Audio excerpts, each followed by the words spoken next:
now. There's Julie. And Emily wants in. I'll let her in.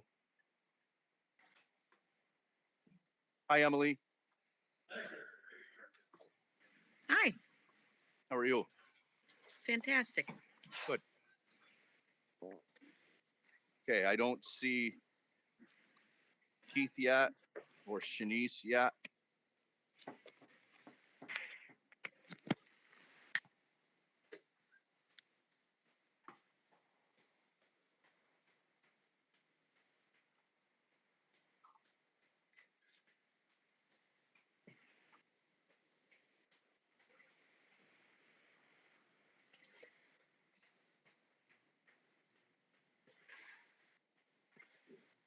Ooh, nice save.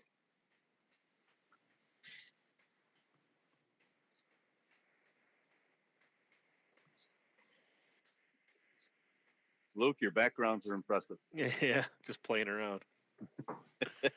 They have some interesting ones here by default. Yeah, I don't know how to add new ones yet. Yeah.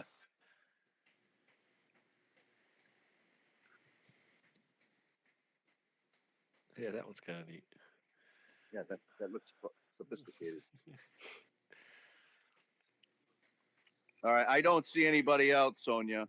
All right, so if we could please call our special meeting to order. And if we could please stand for the Pledge of Allegiance to the flag.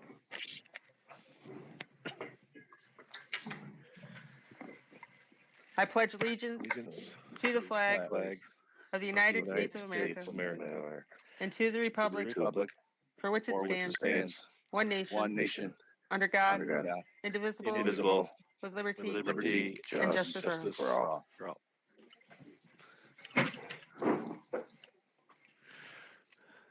I have no comments for this evening's meeting, Superintendent. I just wanted to update the board on where we stand with our mask issue that we had talked about at a previous meeting. On Sunday afternoon, the governor had a press conference and announced that the mask mandate from the state's perspective would end on Wednesday, meaning at the end of day on Tuesday.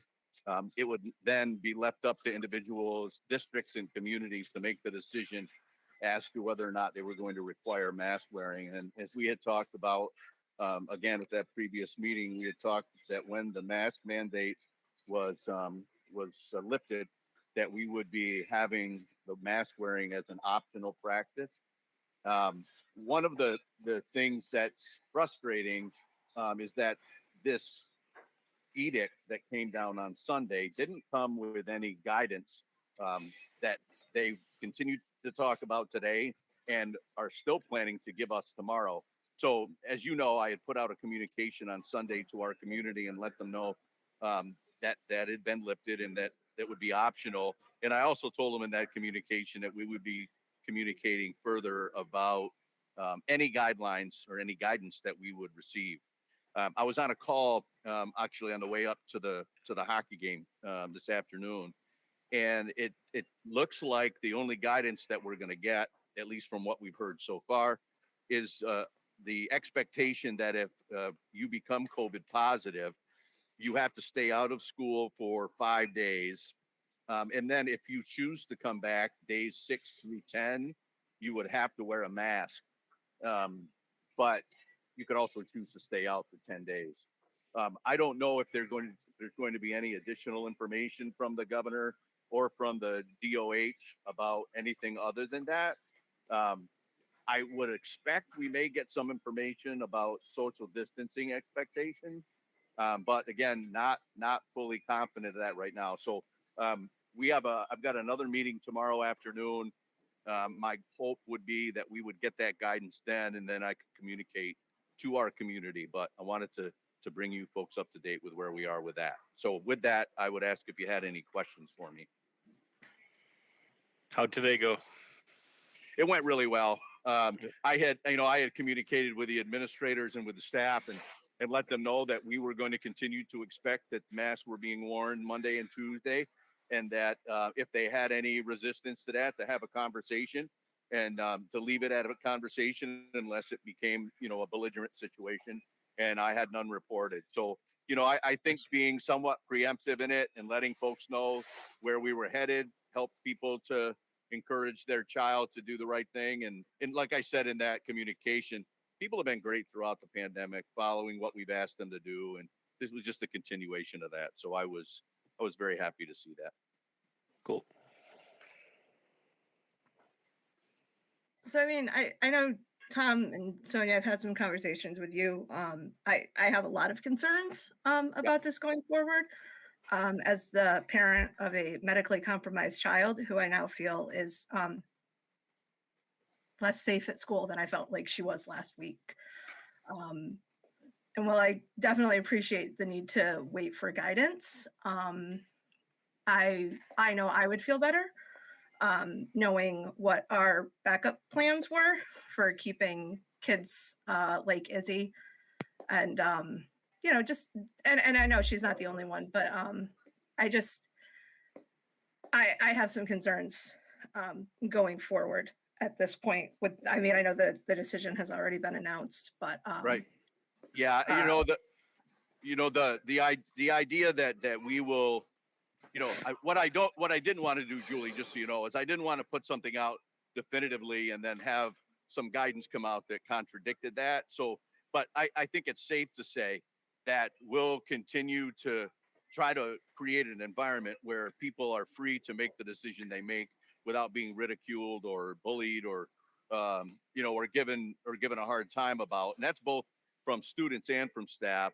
I think it's safe to say that we're going to continue to do our best to try to maintain the social distancing practices that we've had in place. While they haven't been perfect, we, a renewed emphasis on making sure that our desks remain the distance apart that they've been, making sure that our staff is 6 feet apart, and then offering KN95 masks to folks that want them. We have face shields that we purchased early in the pandemic that we never needed to use or didn't use it, but we would offer those to people that want them.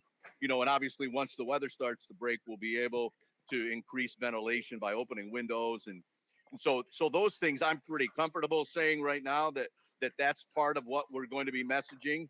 But again, what I didn't want to do is leave it at that and then find out that we have to be more restrictive or give more information than I had previously done, and maybe have it be somewhat confusing because it's contradictory. So I had hoped that they would at least get it out today, but we were told late this afternoon that they were still working on the draft and that they'd have it for us tomorrow, so that we could message whatever it is that districts are going to message on Tuesday night.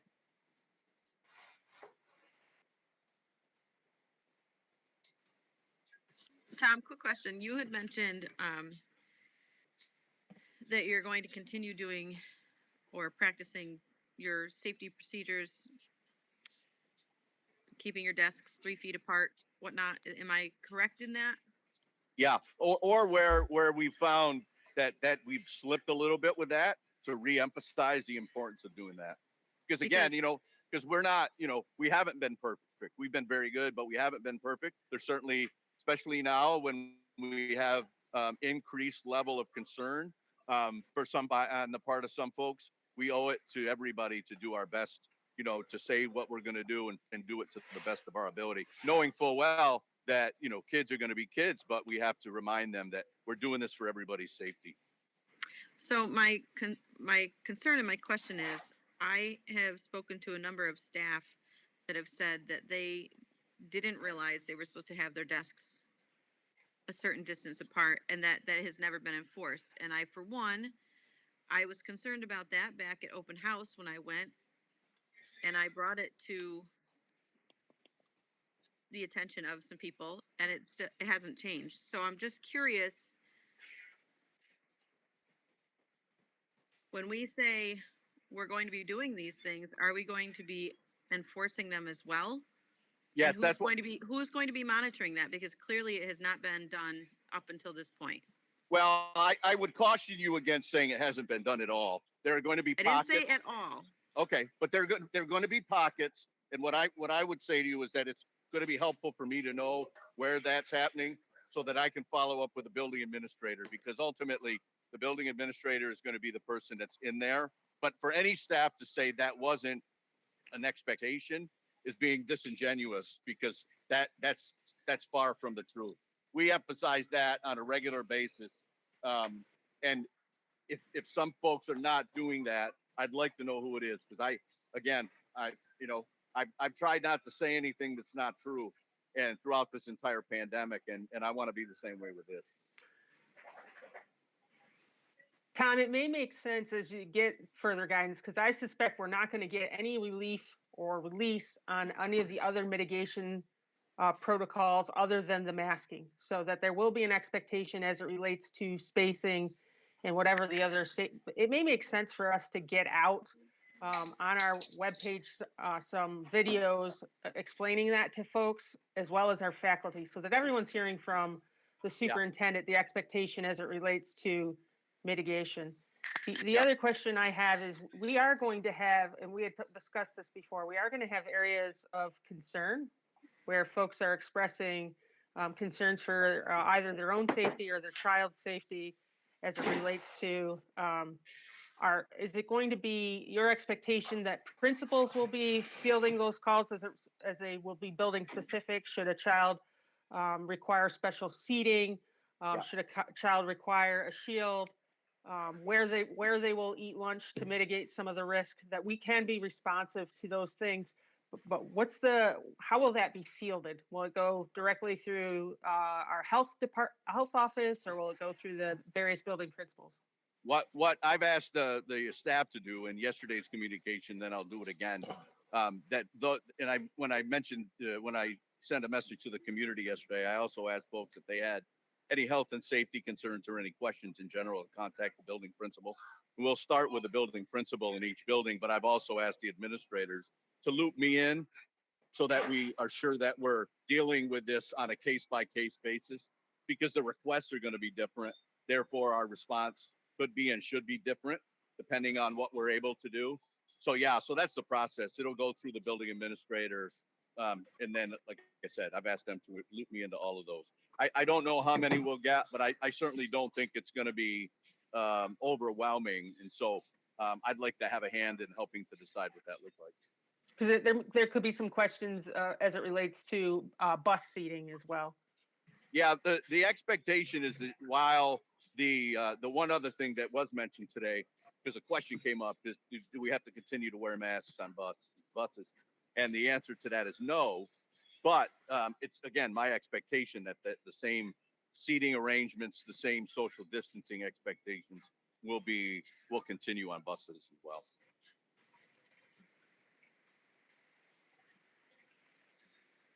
Other questions or thoughts?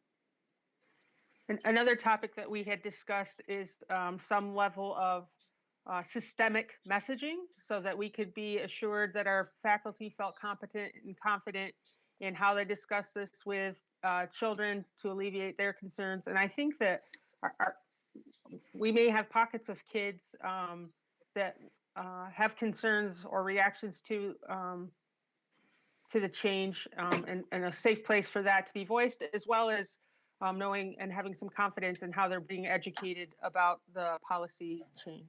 Yeah, what we will have for folks tomorrow, we'll have statements that they can read and share with kids so that it's consistent.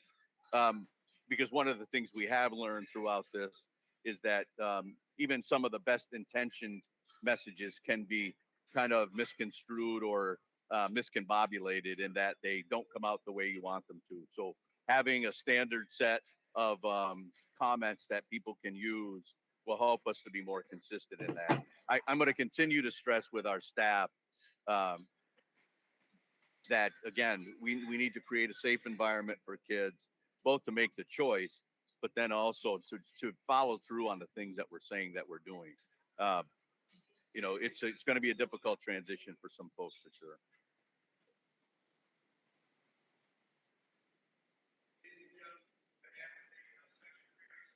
Anything else on this topic, folks? All right, thank you very much. I'll communicate, obviously, tomorrow with you too. Keep you all in the loop about where we're headed, what it'll look like. Thank you. And then following my agenda, I believe we're now moving on to new business. Yes. and we're going to discuss the tax levy percentage. Yes. Michael, do you have information you wanted to share with the board concerning that document?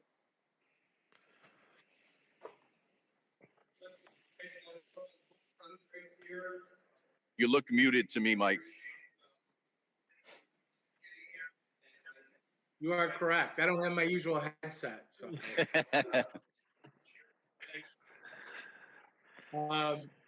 as communicated in the memo to the board, our tax levy limit is 3.83% or $3,478. So essentially, the tax levy limit is the limit that we can go out at as far as raising taxes, where you would not need a supermajority. So if you stayed at or under the 3.8%, you would just need a 50% vote plus one individual. Anything over that, you would require a supermajority of 60% or more. If you don't get the supermajority, then what would happen would be is that you would go to a contingent budget. So in our situation, what that means is you could not raise the level of taxation from the previous year, and the fact that you would have to remove portions out of the budget, administrative and capital portions out of the budget moving forward. So essentially, I'd share with you in a few meetings past, the last two meetings, where we're at tax-wise, what percentages we've gone out at. So at this point, all we have to do for the state is approve what our limit would be. So when we get to the final budget approval in April, that's when we'll decide what if any, if we want to raise the overall taxation for the districts. So now you're just voting on the limit, kind of setting the ceiling for the limit, but not intending or not making any decision on where we would tax as a district in order to be a revenue for the district in the next year's budget. So any questions?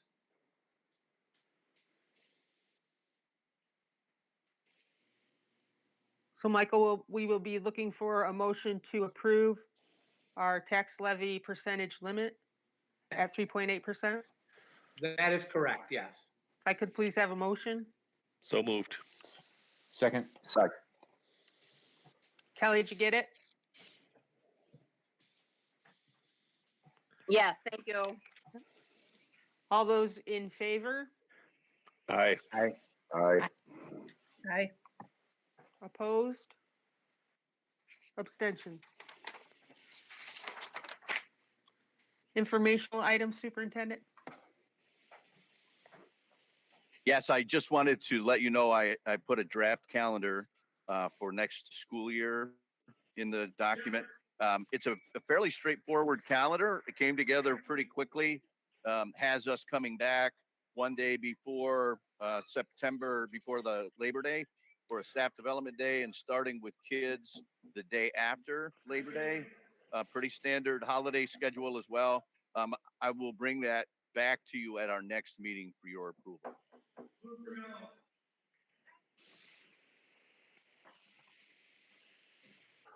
Thank you, Superintendent. I think then we would be looking to entertain an adjournment. But Tom, can I add on as it relates to the lifting of the mask mandate? If as a team you could start to discuss some of those options that may be available for families, so they know what types of things to request, whether it be preferential seating, window seating, or whatever your medical group things that we could accommodate to support kids and making sure that we can have our students in attendance in person. Yep, will do. Thank you. Yep. If I could please have a motion to adjourn. So moved. Second. All those in favor? Aye. Aye. All righty. Thank you all. Thank you, everyone.